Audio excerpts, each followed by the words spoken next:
Bak meg her så har vi den trofaste Subaruen som jeg hadde før. Det var også en 2005-modell Subaru Legacy.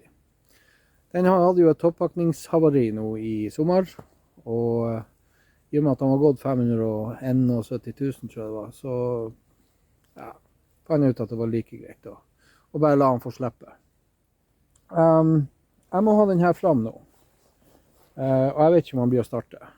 Eller jeg vet han blir ikke å starte, for jeg må fylle bensin på han. Men tanklokket er helt fastfrosent. Så jeg må fylle via dersom pumpa står til reservetanken. Det er ingen problem, det står åpent, mer eller mindre bare noen mutter som må bort, og så er det bare å ta den ut, den pumpa, og fylle på bensin. Men så spørs det jo, er det strøm på batteriet? Han har jo stått lenge, han har stått et halvt år. Og så er jo et annet spørsmål om jeg får han fram, for han står jo på sommerdekk. Så, og jeg har lyst til å kjøre han fram, se om jeg klarer det. Hvis ikke, så må jeg bare dra han med traktoren. Det er ikke noe annet å gjøre. For jeg må ha bilen fram, jeg må hente deler ifra den. Min nye Subaru Legacy skal på EU-kontroll, og jeg vet det er en del ting som må byttes. Blant annet speilene og skiltlys bak. Og så må jeg mest sannsynlig kappe ut den delen under bilen som vi ser her på den nye bilen er sunnrusta, så det må nok byttes. Jeg vet ikke om jeg får tid å få gjort det ferdig før EU-kontroll, men da får jeg i hvert fall kuttet den ut fra denne bilen, slik at det bare sveiser den på den nye. Så det er ikke så mye snø på bilen. Det er ca. 30 cm, men den er komprimert. Og den er litt hard også. Men nå er det heldigvis litt plussgrader, så håper det skal gå bra.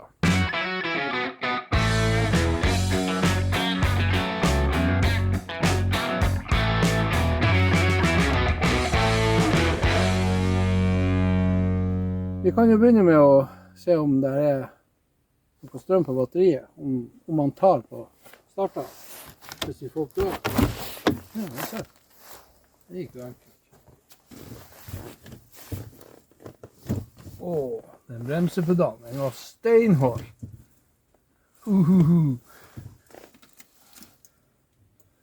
Ja.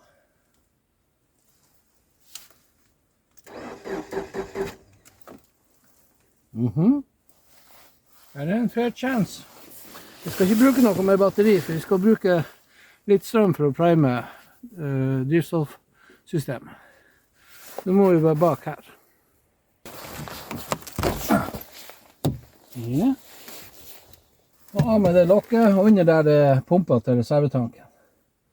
Så man har stjerne, og så var det vel 12 millimeter, tror jeg. Og da tar jeg sikkert feil.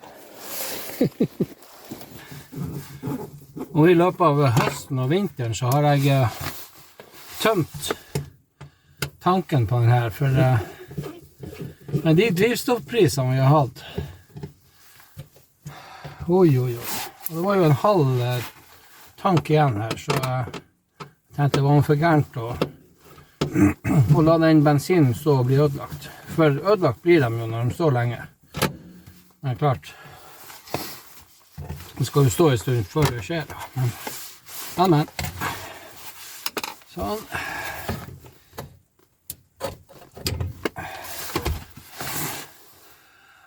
Ja, her spørs det om det 12. Jeg tror kanskje det er 8 eller 10. Jeg tror kanskje det er 8.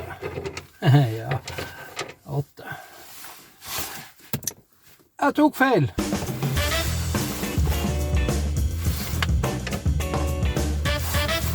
Jepp. Det var 8.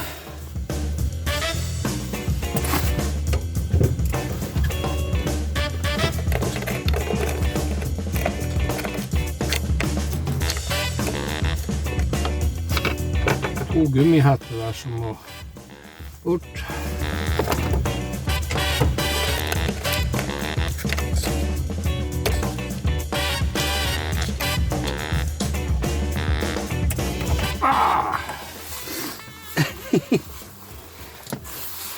We have a squirter! Jeg burde egentlig ha ventet litt etter at jeg prøvde å starte bilen. For det vil være litt drivstoff i rørene, og det vil bygge seg opp trøkk når man tørner motoren.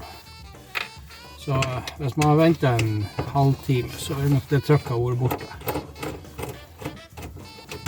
Men vi har ikke en halvtime nå.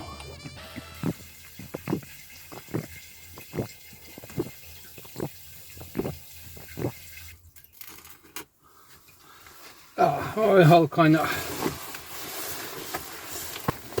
Jeg er så vant med kløtsj, jeg driver og leter etter den. Bare prøver med pumpa et par ganger, altså.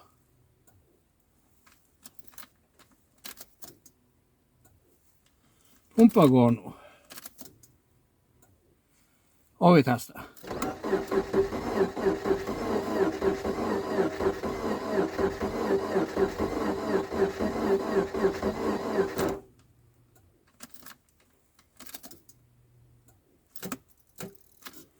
Ja, det er fritt for strøm. Da får jeg bare prøve å få av snøen fra panseret og ruta. Får vi prøve å starte den med startkabler.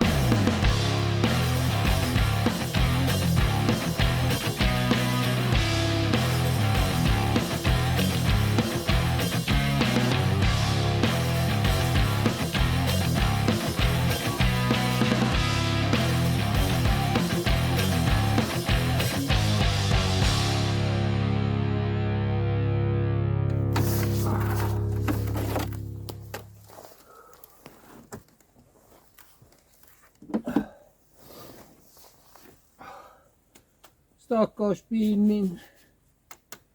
Ja. Den er fast.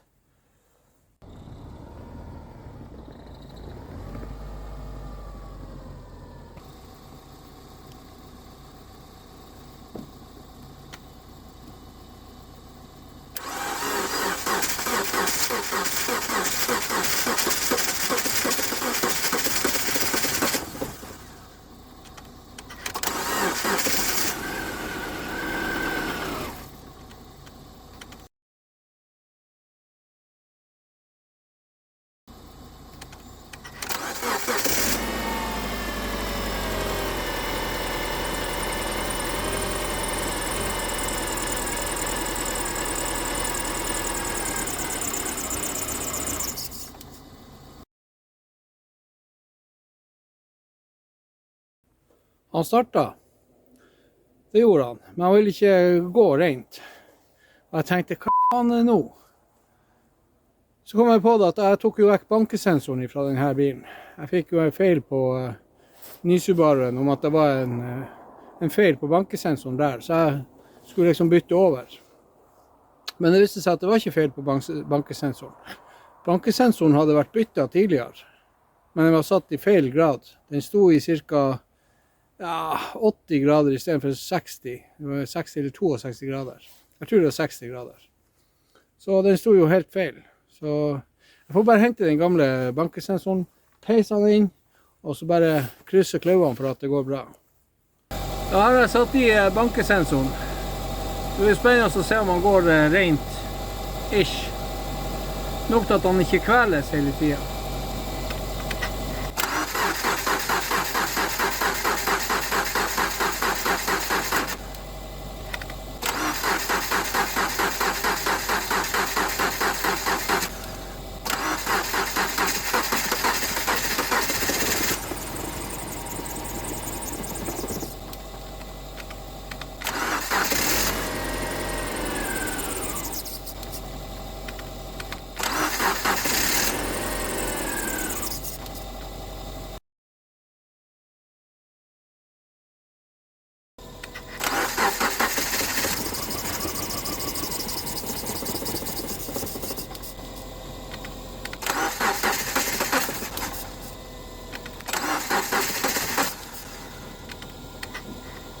Nei, det virker ikke som han får nok bensin.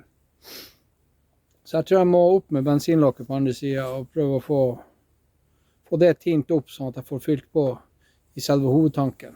Kanskje det hjelper på. Så burde jeg ha noe under der, for jeg vet at når jeg brukte å åpne, så vil ikke lokket løsne ut. Jeg skal legge noe under der. Sånn.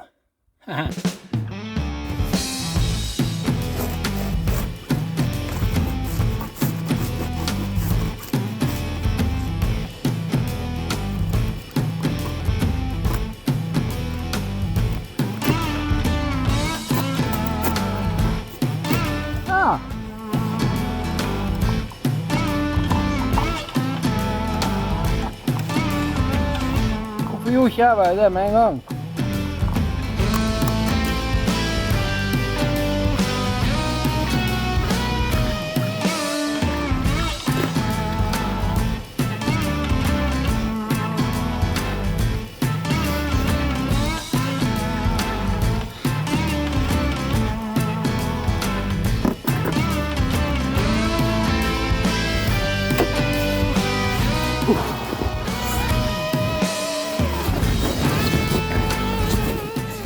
Test nummer 3.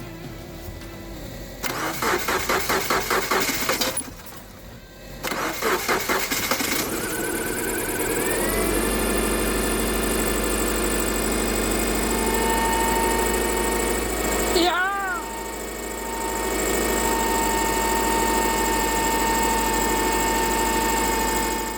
Ja, da fikk vi start på den. Men jeg tror ikke jeg skal friste skjebnen for mye med å drive og skal prøve å få han ut her av snøføyna på sommerdekk. For toppakningen røk jo på den her. Så blir han for varm, så vi prøver.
Han er overoppheta.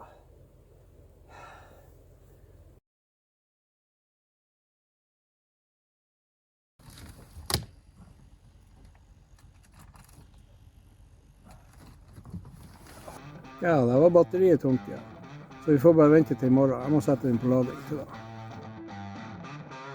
11 minus i dag.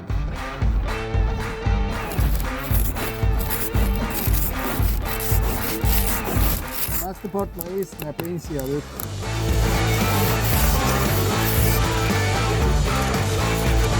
Kjempegøy.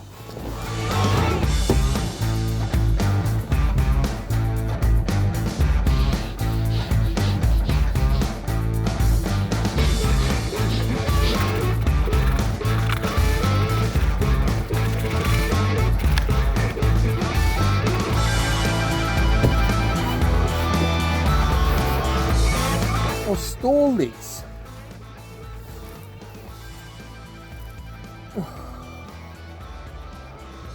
Jeg må få tint av inni bilen her, så at jeg ser noe.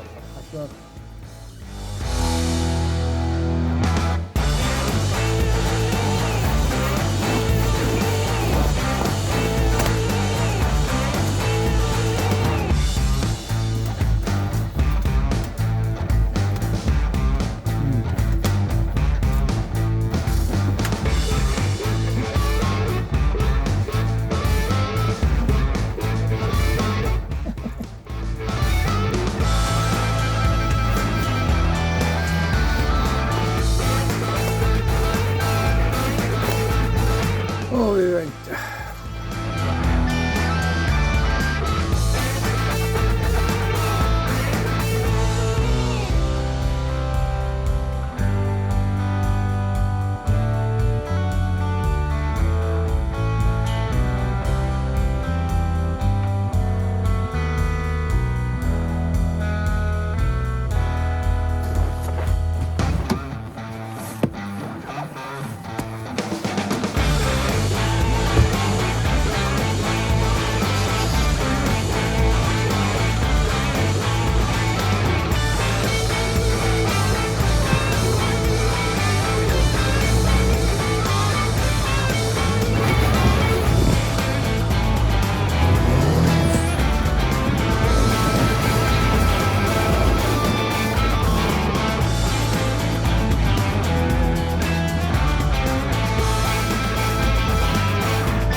Sånn. Jeg har ordnet smorning til mekanikeren.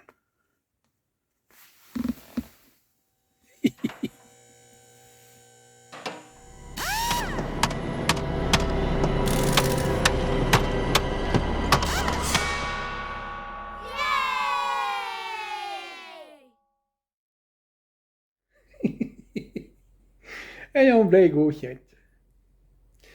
Om det har noe med bestikkelsen å gjøre, det vet jeg ikke. Men det ble i hvert fall mye fliring der. Og da jeg kom på verkstedet, så satt de og var i avslutningsfasen på lunsjen, og de satt og spiste daim, sånne konfekt-daim. Og da ga jeg bare beskjed om at den av de som skulle ta EU-kontrollen måtte bare stoppe med etinga nå, for det lå en bestikkelse i passasjersetet. Og heldigvis så det her et verksted hvor det folk med mye humor, og det ble mye fliring ut av det. Det skal også sies at mens EU-kontrollen pågikk, så kikket jeg ut døra til verkstedet, og der sto mekanikeren og gomla skolebolle og rakla i understellet for å kjenne etter slakke. Han virket veldig fornøyd. Jeg tror nok grunnen for at han gikk igjennom var at jeg har vært nøye. Og det jeg for så vidt også. Jeg har byttet de speilene. På passasjersiden så var glasset knust. På førersiden så var kåpa knust. Der har en av de tidligere eierne fikset det med Tek 7. Bare laget til en pølse med Tek 7, spyttet på fingeren, og så bare formet det, liksom etter. Og lysene bak til skiltene, de var jo sprukken, glassene var sprukken, ene pæra var gåen, og de glassene var bare teipet fast med aluminiumsteip og gaffateip. Så det var en sann røra baki der, så det byttet jeg, det tok jeg fra den gamle bilen. Så passet jeg på å få ordnet med bremsen. Jeg har smurt opp gliderne, jeg har sjekket at stemplene går så de skal. Bremsen tar jevnt, og det jeg også gjorde på tur til EU-kontrollen, det var å ta 4-5 sånne kraftige oppbremsinger, bare for å få renset av litt rust fra bremseskiven, hvis det skulle være noe. Så sjekket jeg også samtidig at jeg hadde alt av sikkerhetsgreier, refleksvest og varseltrekant og sånne ting. Men jeg spurte han om det holdet under bilen. Og han sa ingenting på det. Han sa at det var ikke så mye, så det gikk helt fint. Men jeg kunne jo vurdere å fikse det, og det blir jeg jo å gjøre. Men jeg blir å vente med det til våren eller sommeren, når jeg kan holde på ute og gjøre det. For å holde på å sveise under bil i garasjen her, har jeg ikke lyst til. For skulle det mot formodning ta fyr i noe i bilen, altså la oss si at det tar fyr i et teppe inn i bilen, eller you name it, så må jeg inn i bilen. Men før jeg må det, så må jeg jo senke bilen, må inn i bilen, kjøre den ut, og i verste fall havne i et flammeinferno. Jeg kjenner ikke jeg er så veldig sugen på det, så jeg venter heller til vår eller sommer, slik at jeg kan holde på ute. Og så nevnte han at det var slakke i bærekula, men det var ikke mye slakke, men det var nok til at den må byttes på sikt. Men det var ikke nok til å få en toerfeil eller enerfeil på. Så det var jo bra. Men nei da. Man får det til, og bare man tar vare på bilen, så varer den. Og mitt råd til dere som eier bil, og kanskje litt gammel bil, hiv dere i skruinga. Dere har ingenting å tape på. Det er lærerikt, og det er gøy. For det meste. Så lenge det ikke er masse rust. Vel. Da har jeg i hvert fall også lært at jeg skal ikke vente til vinteren før jeg begynner å flytte på en bil som ikke har hverken strøm eller vinterdekk på. Uff. Vinteren det er et slit. Det er det. Så det var godt å få det unnagjort. Håper dere hopper ned i kommentarfeltet og skriver en kommentar. Jeg håper også at dere trykker på den like-knappen, og at dere ringer den bjella, for da får dere et varsel når jeg laster opp neste video. Og så håper dere får en fin dag videre, og takk for at dere så på.